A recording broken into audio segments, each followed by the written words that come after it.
Sewage वरून एक आज मुंबईच्या आसपासचा समुद्र बघितला, म्हणजे गटाराचं पाणी आहे. गटाराचं पाणी. म्हणजे आज मुंबईच्या लोकांना समुद्रासाठी एक 100-200 किलोमीटर लांब कोकणात, गुजरात का मालदीव्स ज्यांना परवडतं ते. आपला समुद्र इतका घाण. मग हे सीवेज वॉटर ट्रीटमेंट हे नव्हतंच का अपग्रेडच झालं काय नाहीये, झालं? की आता कोणी काही करायला सुरू केलं आहे का? ते म्हणजे गमतीचा भाग त्याच्यावर सांगतो. थोडं सांगा. इंग्रज ना खूप म्हणजे त्यांचं व्हिजन खूप चांगलं होतं. 150 वर्षापूर्वी त्यांनी ह्या ले केलेल्या लाईन्स आहेत. मग आम्ही त्याच्यातून कंडिशनल सर्व्हे केला, सीसीटीव्ही सर्व्हे केला, माणसं पाठवून सर्व्हे केला आणि आज पण सगळ्या लाईन इंटॅक्ट आहेत.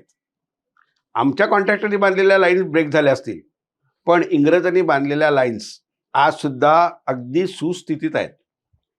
बरं, नुसतं सुस्थितीत नाही आहेत. त्यांनी जो पॉप्युलेशनचा जो कॅल्क्युलेशन त्यावेळेला बांधताना केले असतील, ती अत्यंत चांगल्या पद्धतीने केली होती.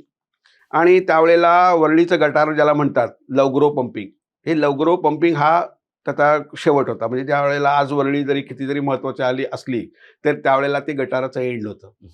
आणि तिथून मग तो आपला स्टॉर्म वॉटरच्या एक हे होता, लाईन वेगळी होती ती, त्याच्यातून तो नाल्यामधून ते स्टॉर्म वॉटरचं पाणी जायचं. स्टॉर्म वॉटरचं पाणी पण असं आहे की त्याला स्टॉर्म वॉटर का म्हटलं जातं, इथून सगळा विषय सुरू होतो. तर स्टॉर्म वॉटर म्हणजे फक्त वादळी वाऱ्यासह पाऊस ज्या वेळेला होईल त्याच वेळेला त्या गटारातून ते पाणी गेलं पाहिजे.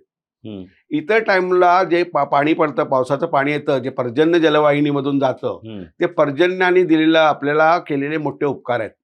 आपल्याला गोड पाणी निसर्ग देतो आणि आम्ही कमनशिबी लोक, म्हणजे त्याला आता काय, मला माझ्याकडे शब्द नाही आहेत बोलायला, ते हे सगळं पाणी समुद्रात पाठवतात, गोड्या पाण्याला खारं करतात आणि आता प्रोजेक्ट घेऊन येतात की खाऱ्या पाण्याला गोडं करायचं.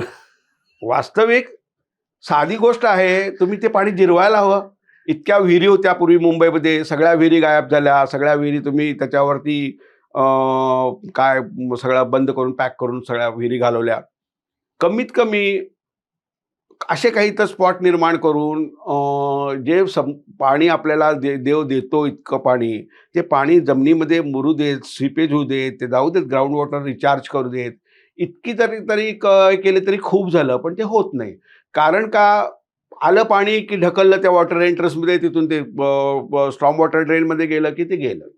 आता ह्या स्टॉर्म वॉटरची पण एक गंमत आहे. आता त्याच्यानंतर आम्ही बऱ्याचशा चेंजेस केल्या. पूर्वी कसं व्हायचं, गटार भरलं, गटार व्हायला लागलं की वरून एक पाईप टाकला की स्टॉर्म वॉटरला देऊन टाकलं. आता हे का व्हायचं की स्टॉर्म वॉटरची लाईन आहे ती खूप मोठी आहे, 10 फुटाच्या आर्च ड्रेन आहेत, मोठमोठे बॉक्स ड्रेन्स आहेत. आता हे ड्रेन अशासाठी आहेत की त्याच्यामध्ये मावेल एवढं पाणी त्यावेळेला वादळी वाराच्या वेळेला, वादळी पावसाच्या वेळेला त्यांनी त्याच्यातून जायला हवं.